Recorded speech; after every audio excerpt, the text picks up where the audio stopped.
family of 20 people in a Pennsylvania farmhouse. January outside, minus 10 degrees. No furnace, no thermostat, no heating bill. Every person in that house will sleep warm tonight and has slept warm every January night for as long as anyone in the family can remember. Here is exactly how. The house built for cold. An Amish home is not placed on its lot randomly. It is oriented with its longest wall facing south to capture winter sunlight through large windows during the day. The north wall has the fewest and smallest windows to minimize heat loss against the coldest wind. Walls are thick. Ceilings are low on the upper floors to reduce the volume of air that needs warming. The house itself is the first layer of the heating system built to collect heat and refuse to release it. The wood stove at the center. The cast iron wood stove is not placed against a wall for aesthetic reasons. It is placed at the structural center of the first floor so that its radiant heat reaches every room simultaneously. A single high-output wood stove, properly sized for the house and properly fed, heats an entire Amish ground floor without supplementation.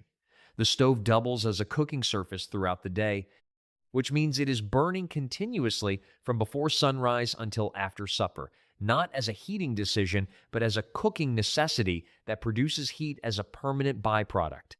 By the time the evening meal is finished and the dishes are cleared, the ground floor of a 20-person Amish home has been warming steadily for 12 hours. The coal stove for the long night. Wood burns hot and fast. A wood stove loaded at 10 in the evening may be cold by 2 in the morning. This is the problem coal solves. Anthracite coal, the hard, dense variety common to Pennsylvania, burns at a lower temperature than wood but sustains that temperature for 8 to 12 hours from a single loading. An Amish family that heats primarily with wood during the day transitions to coal after dark, banking the coal stove before bed with enough fuel to carry the house through the night without anyone rising to tend it. Coal does not require the constant attention wood demands. It does not need to be fed every 2 hours. It produces a steady, reliable, low-maintenance heat that is specifically suited to the problem of keeping 20 sleeping people warm through a January night when no one is awake to manage the fire. In districts where coal is readily available and church rules permit its use, it is the fuel that makes uninterrupted winter sleep possible. The stovepipe system. Heat rises. The Amish build their homes with this fact incorporated into the structure from the foundation up. The stovepipe from the central first-floor stove does not run horizontally to an exterior wall. It runs vertically, up through the ceiling of the first floor and directly through the second-floor rooms before connecting to the chimney at the roofline.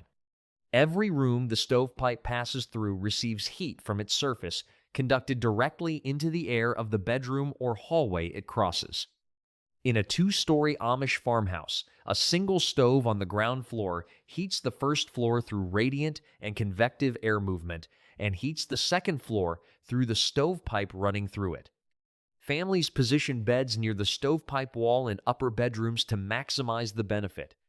Some homes have a second stove on the second floor for the coldest weeks, but many manage through the full winter on a single stove system, relying on the pipe's heat transfer and the natural rise of warm air through ceiling vents to keep upstairs bedrooms at a temperature that, while cooler than the ground floor, remains livable and sleepable even when the outdoor temperature has dropped below zero.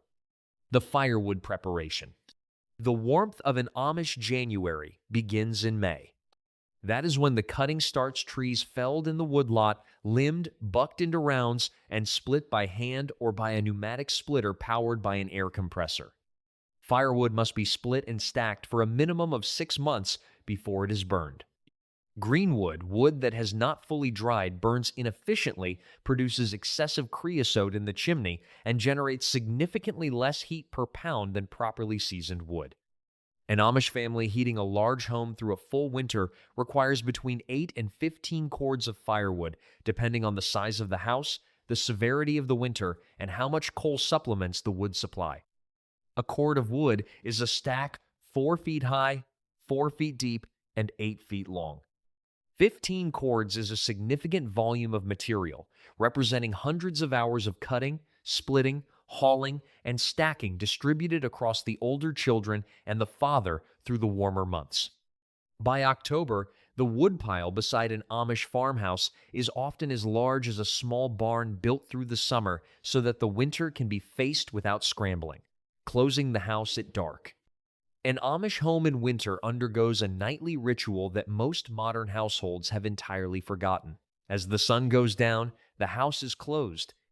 Wooden shutters are latched over the windows on the north and west sides where wind-driven cold presses hardest against the glass. Heavy wool or quilted curtains are drawn across every window on every wall, creating a dead air layer between the glass and the room that functions as insulation the window itself does not provide. Door gaps are sealed with rolled draft excluders, fabric tubes, stuffed with sand or sawdust, placed at the base of every exterior door. The mudroom, where outdoor clothing is stored, acts as a thermal buffer between the exterior door and the main living space, so that when the door opens to let someone in or out, the cold air that enters first hits the mudroom rather than the kitchen. This closing process takes 20 minutes and reduces the house's overnight heat loss significantly. The difference between a closed and an open Amish house on a cold night is measurable in the amount of wood or coal required to maintain the same interior temperature. The nightly closing is not ceremonial. It is thermal management practiced so consistently that no one in the family thinks of it as a system at all. The Amish quilt as thermal engineering. The Amish quilt is not primarily a decorative object. It is a precision thermal tool built by hand over months to specifications refined across generations of sleeping in cold bedrooms. A typical Amish winter quilt consists of a cotton or wool top layer, a thick batting of wool or cotton filling, and a backing layer, all three hand-stitched together in patterns, so tight and dense that the batting cannot shift or compress unevenly during sleep. Wool batting, used in the most traditional Amish quilts, has a natural crimp in its fiber structure that traps air in tiny pockets throughout the material. Air is the world's most effective insulator. A wool-batted quilt traps significantly more insulating air per inch of thickness than any synthetic fill currently sold in commercial bedding. The quilt is also heavy deliberately so. Weight against the body promotes the feeling of warmth and helps retain the heat the body generates throughout the night. Amish families layer quilts in winter rather than using a single heavy one because multiple layers with air trapped between them insulate better than one layer of equivalent total thickness. The women who make these quilts have never read a thermal dynamics textbook. They have simply made quilts for cold bedrooms for their entire lives and refined the construction accordingly until the result is better than anything a manufacturer produces at any price point. 20 bodies in one house.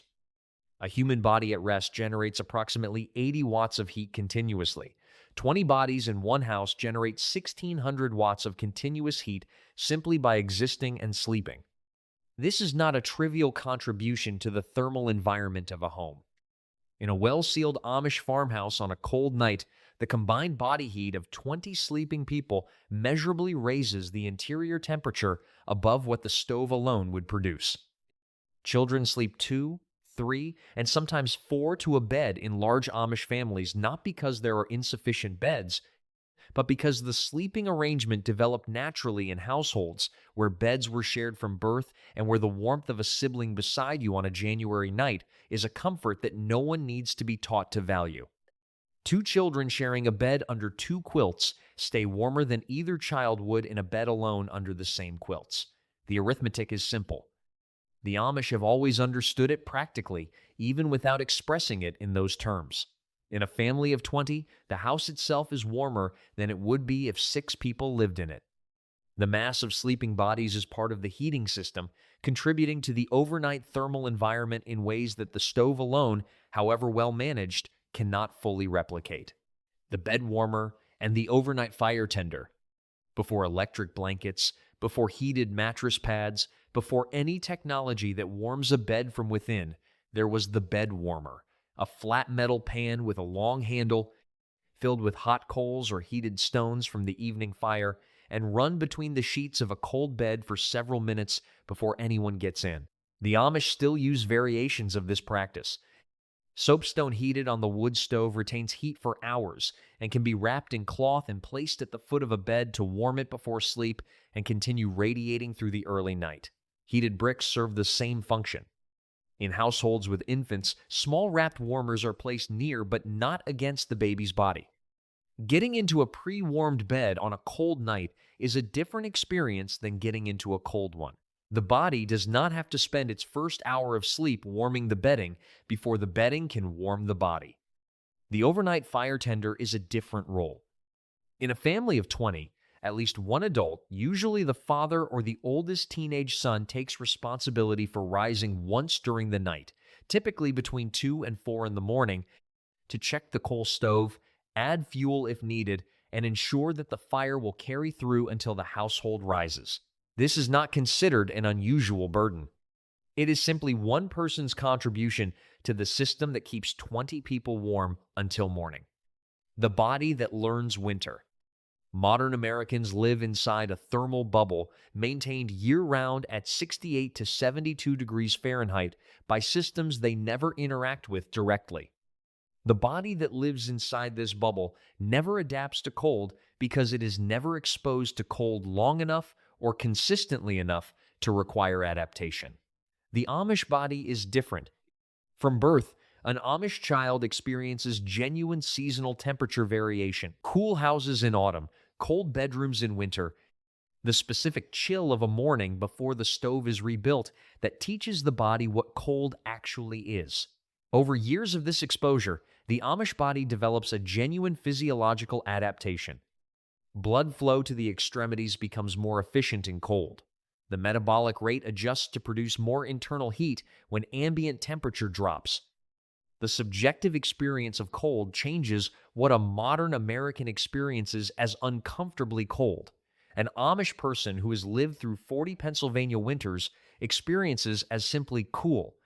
This is not toughness performed for observers. It is genuine thermal adaptation of the kind that all human bodies are capable of developing, but that central heating has made unnecessary for most of the population. The Amish bedroom that feels impossible to an English visitor, visible breath, cold floors, frost on the inside of the window glass, is the bedroom in which an Amish family has slept comfortably for generations because their bodies learned winter the way bodies are designed to learn it, through annual exposure that the modern world has decided to eliminate. An Amish family heating a 20-person household through a Pennsylvania winter spends approximately nothing on utility bills. The firewood comes from their own land, cut by their own labor.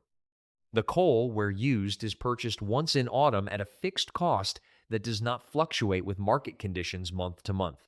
The quilts were made by the women of the household over years and will last decades. The shutters and curtains are one-time investments maintained indefinitely. The stoves, properly cared for, run for generations. The average American family heating a modern home through the same winter spends between $1,000 and $3,000 in utility costs depending on location, home size, and energy prices that they do not control and cannot predict. The Amish system requires more physical labor. The firewood does not cut and stack itself. The fire does not tend itself. The house does not close itself at dark. What it requires in labor, it returns in independence. No utility company can raise the price of wood from a family's own woodlot. No supply chain disruption can prevent a coal stove from burning coal that was purchased and stored in October. No grid failure can make a cast iron stove stop working. A family of 20 sleeping warm in January without a heating bill is not a curiosity.